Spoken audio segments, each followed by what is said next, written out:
എല്ലാവർക്കും വിദ്യാസ് കിച്ചണിലേക്ക് സ്വാഗതം. എല്ലാവരും സുഖമായിട്ട് സന്തോഷമായിട്ട് ഇരിക്കണമെന്ന് വിചാരിക്കുന്നു. അപ്പോൾ നമുക്ക് പുതിയ വീഡിയോയിലോട്ട് പോവാം.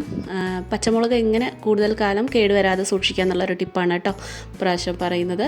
അപ്പോൾ അതിന് വേണ്ടിയിട്ട് ഇതുപോലെ പഴുത്തതായിട്ടുള്ള പച്ചമുളകും അതുപോലെ ചെറിയ ചെറിയ ഓട്ടകളായിട്ടുള്ള പച്ചമുളക് ഉണ്ടല്ലോ, ഞെട്ടിയുടെ അവിടെ അങ്ങനെ ഹോളായിട്ടുള്ള പച്ചമുളക്, അങ്ങനെയുള്ളതെല്ലാം മാറ്റി വയ്ക്കുക കേട്ടോ. അപ്പോൾ ഇങ്ങനെയുള്ള പച്ചമുളക് വേഗം തന്നെ കേടുവന്ന് പോവും. അപ്പോൾ നല്ല പച്ചമുളകിൻ്റെ കൂടെ ഈ പഴുത്തതും ഞെട്ടിയൊക്കെ ഹോൾസ് ആയിട്ടുള്ള പച്ചമുളക് വെക്കുമ്പോൾ ബാക്കിയുള്ളതും കൂടി പെട്ടെന്ന് തന്നെ നാശമായിട്ട് പോകും കേട്ടോ. അപ്പോൾ അതൊക്കെ ഒന്ന് സെപ്പറേറ്റ് ചെയ്ത് വെക്കുക. എന്നിട്ട് അത് ആദ്യം ഉപയോഗിക്കാനായിട്ട് നോക്കുക. അപ്പോൾ എന്നിട്ട് അതൊരു ഒന്ന് നന്നായിട്ട് വെള്ളമൊക്കെ ഉണ്ടെങ്കിൽ ഒന്ന് നന്നായിട്ടൊന്ന് തുടച്ച ശേഷം ഇതുപോലെ ഒരു ബോക്സിൻ്റെ ഉള്ളിൽ വെക്കുക. ഞെട്ടിയൊക്കെ കളഞ്ഞിട്ട് വേണം കേട്ടോ വെക്കാനായിട്ട്. അപ്പോൾ ഇതുപോലൊരു ബോക്സ് ആണെന്നുണ്ടെങ്കിൽ ഇത് അടിയിലൊരു ട്രേയും കൂടി ഉള്ളതുകൊണ്ട് വെള്ളമൊക്കെ ഇറങ്ങി വന്നാലും അതിൻ്റെ അകത്ത് അടിയിലേക്ക് അങ്ങോട്ട് പോകും. അപ്പോൾ വെള്ളം ഡയറക്റ്റായിട്ട് ഈ പച്ചമുളകിലേക്ക് തട്ടാത്ത കൊണ്ട് തന്നെ പെട്ടെന്നൊന്നും അളിഞ്ഞു പോകുമൊന്നുമില്ല. അപ്പോൾ അല്ലാന്നുണ്ടെങ്കിൽ ഫുഡ് കണ്ടെയ്നറിൽ വെച്ചാലും മതി. ഇങ്ങനെ വെച്ചിട്ട് നമ്മൾ ഫ്രിഡ്ജിൽ വെച്ച് കഴിഞ്ഞാൽ കുറേ ദിവസത്തോളം കേടുകൂടാതെ ഇരിക്കും കേട്ടോ. ഇനി നമുക്ക് രണ്ടാമത്തെ ടിപ്പിലോട്ട് പോവാം. അപ്പോൾ അതിന് വേണ്ടിയിട്ട് ഒരു പാത്രത്തിൽ ഞാൻ നിറയെ വെള്ളം എടുത്തിട്ടുണ്ട്. ഇനി നമുക്കിതിലേക്ക് കുറച്ച് വിനാഗിരി ചേർത്ത് കൊടുക്കുക. കുറച്ചൊരു 1-2 ടീസ്പൂൺ വിനാഗിരി നമുക്കിതിലേക്ക് ചേർത്ത് കൊടുക്കുക. എന്നിട്ട് അതിലേക്ക് കുറച്ച് കല്ലുപ്പും കൂടി ചേർത്ത് കൊടുക്കുക. പൊടിയുപ്പിനെക്കാട്ടിലും നല്ലത് കല്ലുപ്പ് തന്നെയാണ്. അപ്പോൾ കല്ലുപ്പ് ഉണ്ടെന്നുണ്ടെങ്കിൽ അത് തന്നെ ചേർത്ത് കൊടുത്താൽ മതി. എന്നിട്ട് നമുക്ക് പച്ചമുളക് ഇതിൻ്റെ ഉള്ളിലേക്ക് ഇട്ട് കൊടുക്കുക. ഞെട്ടി പൊട്ടിക്കണ്ട കേട്ടോ, കാരണം ഞെട്ടി പൊട്ടിക്കുമ്പോൾ അതിൻ്റെ ഉള്ളിൽ ചിലപ്പോൾ ഹോൾസ് വന്നു കഴിഞ്ഞാൽ ഈ വെള്ളം അതിൻ്റെ ഉള്ളിൽ കയറാനായിട്ടുള്ള ചാൻസസ് ഉണ്ട്. അപ്പോൾ അങ്ങനെ ആകുമ്പോൾ പച്ചമുളക് പെട്ടെന്ന് തന്നെ അളിഞ്ഞു പോവും. അപ്പോൾ അതുകൊണ്ട് ഞെട്ടി പൊട്ടിക്കുന്ന മുമ്പ് തന്നെ നമ്മൾ ഇതുപോലെ ഇട്ട് കൊടുത്ത ശേഷം ഒന്ന് നന്നായിട്ടൊന്ന് മിക്സ് ചെയ്യുക. അതിനുശേഷം ഒരു അരമണിക്കൂർ ഇത് ഈ വെള്ളത്തിൻ്റെ ഉള്ളിൽ ഇങ്ങനെ കിടക്കട്ടെ. അപ്പോൾ എന്തെങ്കിലും കീടനാശിനിയൊക്കെ അടിച്ചതാണെങ്കിൽ അതൊക്കെ പോവാനായിട്ട് നല്ലതാണ് ഇതുപോലെ ഇട്ട് വെക്കുന്നത്. ഇനി ഒരു അരമണിക്കൂറിന് ശേഷം നമുക്ക് ഈ വെള്ളമെല്ലാം കളഞ്ഞിട്ട് ഒന്നും കൂടെ നന്നായിട്ടൊന്ന് വാഷ് ചെയ്തെടുക്കുക. അതിനുശേഷം നമ്മളൊരു കോട്ടൺ തുണി വിരിക്കുക. അതിലേക്ക് ഈ പച്ചമുളകൊക്കെ നന്നായിട്ടൊന്ന് വെതറി കൊടുത്ത ശേഷം നന്നായിട്ടൊന്ന് തുടച്ചെടുക്കുക. ഒന്ന് ഫാനിൻ്റെ ചോട്ടിലൊക്കെ വെച്ചിട്ട് നന്നായിട്ടൊന്ന് ഉണക്കിയെടുക്കുക. ഈ വെള്ള നനവൊക്കെ പൂർണ്ണമായിട്ട് മാറുന്ന വരെ നന്നായിട്ടൊന്ന് ഉണക്കിയെടുക്കണം കേട്ടോ. അതിനുശേഷം അതിൻ്റെ ഞെട്ടിയൊക്കെ നന്നായിട്ടൊന്ന് കളയുക. അതിനുശേഷം നമ്മൾ ഒരു പ്ലേറ്റിൽ, ഒരു സ്റ്റീൽ പ്ലേറ്റോ അല്ലെങ്കിൽ ഒരു പേപ്പർ പ്ലേറ്റിലോ ഒരു ക്ലിംഗ് റാപ്പ് ഇതുപോലെ ഇങ്ങനെ ഇതാക്കി വയ്ക്കുക. അതിനുശേഷം നമുക്ക് ഓരോ പച്ചമുളകായിട്ട് ഇതുപോലെ അങ്ങനെ എടുത്ത് വയ്ക്കുക കേട്ടോ. ഒന്നിനോട് മുട്ടാതെ തന്നെ ഇതുപോലെ ഒന്ന് ആക്കി വയ്ക്കുക. ഒന്നിനോട് ഇങ്ങനെ ചേർന്ന് ഇരിക്കണ്ട കേട്ടോ. അതിനുശേഷം വീണ്ടും ഒരു ക്ലിംഗ് റാപ്പ് വെച്ചിട്ട് ഇത് നമുക്ക് ഒന്ന് മൂടിയെടുക്കുക. എന്നിട്ട് നമുക്കൊരു ഓവർനൈറ്റ് ഫ്രീസറിൽ വയ്ക്കുക. അപ്പോഴാണ് ഇത് നല്ലപോലെ നമുക്ക് കട്ടിയായിട്ട് കിട്ടുള്ളൂ കേട്ടോ. അപ്പോൾ ഞാനിതിവിടെ ഫ്രീസറിലോട്ട് വെക്കുന്നുണ്ട്. അപ്പോൾ പച്ചമുളക് അത്യാവശ്യം നന്നായിട്ട് ഫ്രീസായിട്ട് വന്നിട്ടുണ്ട്. ഇനി നമുക്കിതിൻ്റെ മുകളിലുള്ള റാപ്പൊക്കെ അങ്ങോട്ട് മാറ്റി കളയുക. അപ്പോൾ കണ്ടോ, പച്ചമുളക് ഇതുപോലെ നല്ല ബലമുള്ള രീതിക്കാവണം കേട്ടോ. അപ്പോൾ ആ ഒരു രീതി വരെ ഫ്രീസ് ചെയ്ത ശേഷം നമുക്കിതൊരു സിപ്ലോ കവറിലാക്കി വയ്ക്കുക. അപ്പോൾ ഇത് ഇങ്ങനെ ചെയ്യുമ്പോൾ നമുക്ക് പച്ചമുളക് ഒന്നിനോട് മുട്ടിയിട്ട് അളിഞ്ഞു പോകാതിരിക്കാനായിട്ട് ഹെൽപ്പ് ചെയ്യും കേട്ടോ. അപ്പോൾ എന്നിട്ട് നമ്മൾ ഫ്രീസറിൽ വെച്ച് കഴിഞ്ഞാൽ കുറേ കാലത്തോളം നമുക്കിത്, മാസങ്ങളോളം നമുക്കിത് കേടുവരാതെയൊക്കെ ഉപയോഗിക്കാൻ പറ്റും. ഇപ്പോൾ നമ്മുടെ വീട്ടിലൊക്കെ കുറേ പച്ചമുളകൊക്കെ ഉണ്ടായി, അപ്പോൾ വെറുതെ വേസ്റ്റാക്കി കളയണതിനൊക്കെ പകരം ഇതുപോലെ ഒരു ക്ലിംഗ് റാപ്പിൽ ഇതുപോലെ ചെയ്തിട്ട് ആക്കി വെച്ചിട്ട് നമ്മൾ അതിൻ്റെ എയറൊക്കെ കംപ്ലീറ്റ് ഒരു സ്ട്രോ വെച്ചിട്ട് സക്ക് ചെയ്ത് കളഞ്ഞ ശേഷം അതുപോലെ നമ്മൾ ഫ്രീസറിൽ വെച്ച് കഴിഞ്ഞ് കുത്തി നിറയ്ക്കരുത് കേട്ടോ. അതിലിങ്ങനെ കുത്തി നിറയ്ക്കാണ്ട് ഇങ്ങനെ വെച്ചിട്ട് ഫ്രീസറിൽ വെച്ച് കഴിഞ്ഞാൽ നമുക്ക് കുറേ കാലത്തോളം നമുക്ക് യൂസ് ചെയ്യാൻ പറ്റും.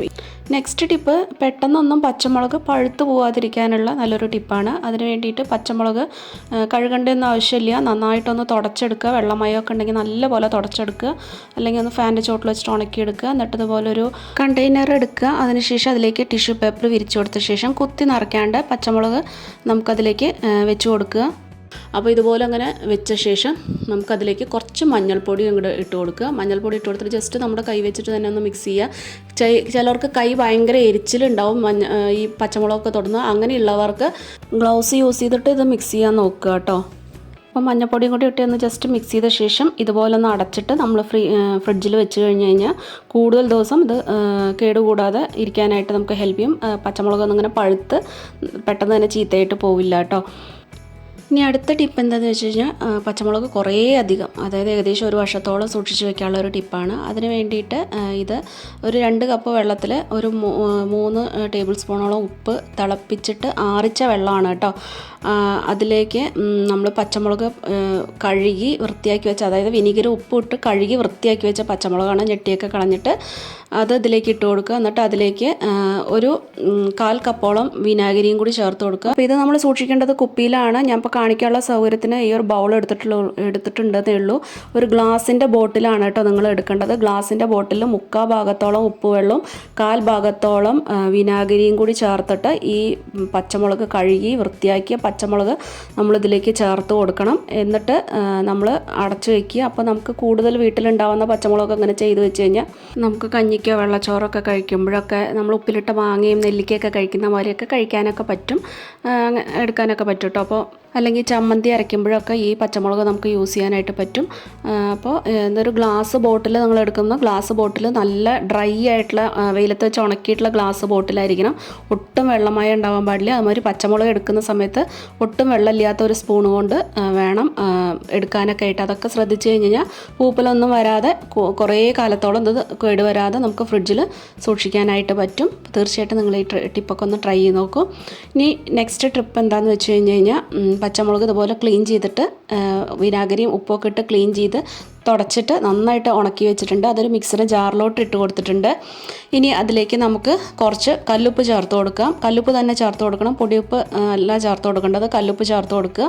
അതിനുശേഷം ഇതൊന്ന് ചതച്ചെടുക്കുക. കല്ലുപ്പ് ചേർത്തുകൊണ്ട് തന്നെ ഇതിൻ്റെ പച്ച കളർ എത്ര കാലമായാലും പൂവില്ല, അതുപോലെ കുറേ കാലം കേട് വരാതിരിക്കാനും ഹെൽപ്പ് ചെയ്യും കേട്ടോ. ചതച്ചെടുത്ത മുളക് നമുക്കിതുമാതിരി ഒരു പ്ലേറ്റിൽ, സ്റ്റീൽ പ്ലേറ്റിലോ അല്ലെങ്കിൽ ഒരു പേപ്പർ പ്ലേറ്റിലോ ഒരു ക്ലിംഗ് റാപ്പ് വെച്ചിട്ട് ഇങ്ങനെ കവർ ചെയ്ത ശേഷം നമുക്ക് അതിലേക്ക് കുറേശ്ശെയായിട്ട് നമുക്കിതുപോലെ വെച്ച് കൊടുക്കുക കേട്ടോ. അപ്പോൾ ഞാനൊരു ഗ്ലൗസ് ഇട്ടിട്ടാണ് കേട്ടോ ചെയ്യുന്നത്, അല്ലെങ്കിൽ കൈ നമുക്ക് നന്നായിട്ട് എരിയും. അപ്പോൾ ഇതുപോലെ നമ്മൾ വെച്ച് കൊടുത്ത ശേഷം വീണ്ടും ഒരു ക്ലിംഗ് റാപ്പ് വെച്ചിട്ട് ഒന്ന് കവർ ചെയ്തെടുക്കുക. കവർ ചെയ്തെടുത്ത ശേഷം നമുക്കിത് ഫ്രീസറിലേക്ക് വയ്ക്കുക. ഇത് നന്നായിട്ട് കട്ടിയാവുന്ന വരെ നമ്മൾ ഫ്രീസ് ചെയ്തെടുക്കണം. ഒരു 10-14 മണിക്കൂറൊക്കെ നന്നായിട്ട് ഫ്രീസ് ചെയ്യേണ്ടി വരും, എന്നാലേ നല്ല കട്ടിയായിട്ട് കിട്ടുള്ളൂ. നല്ലപോലെ ഫ്രീസ് ആയതിനു ശേഷം ഇനി ഇത് നമുക്കൊരു സിപ്ലോ കവറിൻ്റെ ഉള്ളിൽ സൂക്ഷിക്കാം. ഇനിയിപ്പോൾ നമുക്ക് എന്തെങ്കിലും കറികൾ ഉണ്ടാക്കുമ്പോൾ ഇത് ഡയറക്റ്റായിട്ട് ഇത് ഒരെണ്ണം അങ്ങോട്ട് ഇട്ട് കൊടുത്താൽ മതി. നമുക്ക് ബിരിയാണി ഉണ്ടാക്കുമ്പോഴോ അല്ലെങ്കിൽ വേറെ എന്തെങ്കിലും പച്ചമുളക് ചതച്ചതൊക്കെ ഇടുമ്പോഴോ ചട്നി ഉണ്ടാക്കുമ്പോഴോ ഒക്കെ ഇത് നമുക്കെടുക്കാം. അപ്പോൾ ഇത് സിപ്ലോ കവറിലാക്കിയിട്ട് നന്നായിട്ട് എയറൊക്കെ ഒരു സ്ട്രോ വെച്ചിട്ട് നന്നായിട്ടൊന്ന് സക്ക് ചെയ്ത് കളഞ്ഞ ശേഷം ഇത് ഫ്രീസറിൻ്റെ ഉള്ളിൽ വെച്ചാൽ ഒരുപാട് നാളത് സൂക്ഷിക്കാനായിട്ട് പറ്റും. ജോലിക്ക് പോകുന്നവർക്കും ബാച്ചിലേഴ്സിനൊക്കെ ഇതുപോലെ അങ്ങനെ ചെയ്ത് വെച്ച് കഴിഞ്ഞാൽ വളരെ യൂസ്ഫുൾ ആയിരിക്കും. കറി ഉണ്ടാക്കുമ്പോൾ അങ്ങനെ ഇടുക വേണ്ടു, ചട്നിയൊക്കെ ഉണ്ടാക്കുമ്പോൾ കുറച്ചങ്ങോട്ട് എടുത്തിട്ടാൽ മതി. അപ്പോൾ ഈ ഒരു ടിപ്പ് നിങ്ങൾക്ക് യൂസ്ഫുൾ ആയിട്ടുണ്ടാവുമെന്ന് വിചാരിക്കുന്നു. പറഞ്ഞ ടിപ്പുകളെല്ലാം യൂസ്ഫുൾ ആയിട്ടുണ്ടാവുമെന്ന് വിചാരിക്കുന്നു. അപ്പോൾ ഇഷ്ടപ്പെട്ട് കഴിഞ്ഞാൽ ലൈക്കും ഷെയറും സബ്സ്ക്രൈബും ചെയ്ത് സപ്പോർട്ട് ചെയ്യാൻ മറക്കരുത്. അപ്പോൾ വീണ്ടും നല്ല വീഡിയോസായിട്ട് വീണ്ടും കാണാം. Take care, by.